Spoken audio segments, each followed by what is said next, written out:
Terkait Tantri dan teman-teman lainnya kan kalau nggak salah udah pernah dilaporkan ya ke Polda, mungkin update-nya, progresnya Oke, apa sekarang? mungkin Ya, terkait itu yang kita laporkan itu berbeda ya. Yang kita laporkan berbeda itu terkait nama dan juga kami adalah founder, kami bertiga adalah bagian dari founder Kotak. Nah, terkait itu. Nah, lagu kami memang pernah bilang ke teman-teman juga bahwa siapapun yang menggunakan karya cipta kami, baik kita yang sendiri maupun bersama, harus izin dengan kami dulu, baru kami izinkan. Gitu. Artinya harus izin dengan kami dulu. Kalau tidak, kami larang. Harus kami dapat izin dari kami dulu. Tetapi sampai detik ini, ya sampai saat ini, artinya yang kami berikan arahan itu, artinya somasi itu ya, waktu itu somasi terbuka tidak diindahkan. Jadi berarti ya ini mungkin bukti kita memberikan kesempatan yang kedua ya. Namanya kita manusia biasa, tempatnya salah. Ya, jadi begitulah saya diarahkan sama kuasa hukum kami, Pak Minola. Manusia itu tempatnya salah. Mungkin yang kemarin dia hilaf kali. Nah ini kita kasih kesempatan yang kedua.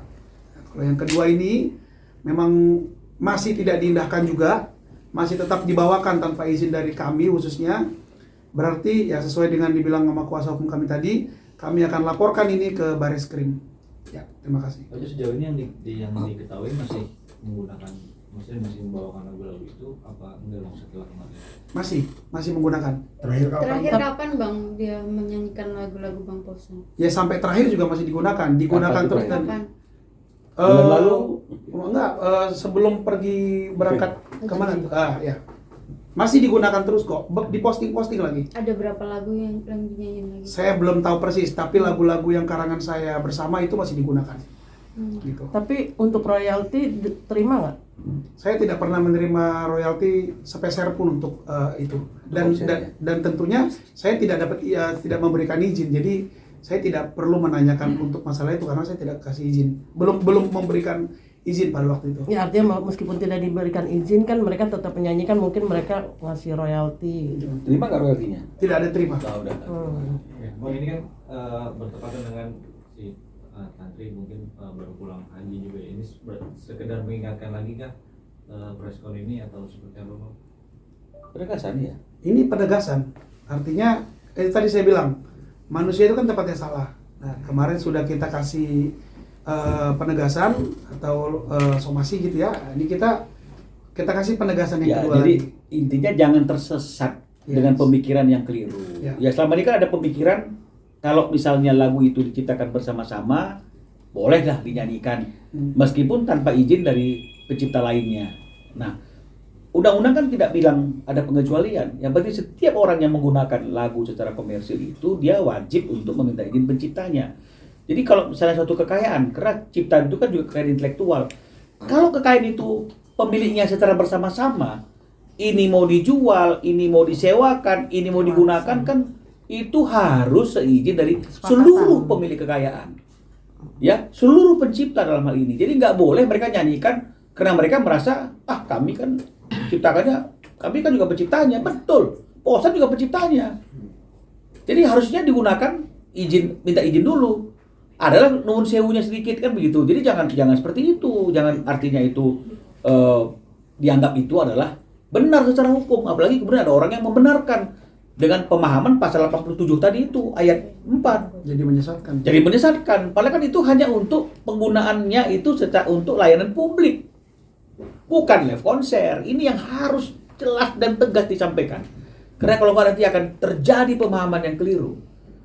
Ya, terjadi pemahaman yang keliru. Nah, kalaupun misalnya ada perjanjian dengan LMK yang menjadi pemegang hak cipta, ya, jelas 83-nya mengatakan perjanjian lisensi itu tidak bisa dijadikan sebagai sarana, ya kan jelas ya, sarana untuk menghilangkan atau mengambil alih seluruh hak pencipta. Jadi seolah-olah udah LMK yang berhak menentukan secara otoriter gitu loh. Karena kan bagaimanapun LMK itu kan mendapat kuasa dari pencipta. Nah, jadi ini yang kadang-kadang ada suatu pemahaman kalau sudah LMK, pencipta itu udah nggak ada gunanya. Ini yang nggak boleh. Ini artinya kita mencuplik undang-undang yang kita anggap menguntungkan kita dengan penafsiran yang salah dan keliru lagi. Wah, ini yang jangan sampai, karena pencipta itu pemilik kekayaan intelektual yang dilindungi oleh undang-undang. Oke, ada pertanyaan lain? Bang, kan ini kan terkait dengan tadi tidak dibayarkan royalti ya. Nah, kalau boleh dihitung semua diakumulasi sampai berapa sih keluarga? Jadi gini. Iya. Jadi gini. Mekanismenya itu kalau sebelum menggunakan secara komersil dalam pertunjukan ciptaan atau live konser itu dia mengikuti tatanannya, dia minta izin, nggak mau sama penciptanya, tapi dia meminta izin kepada pemegang hak cipta. Dalam hal ini LMKN, maka keluar lisensi.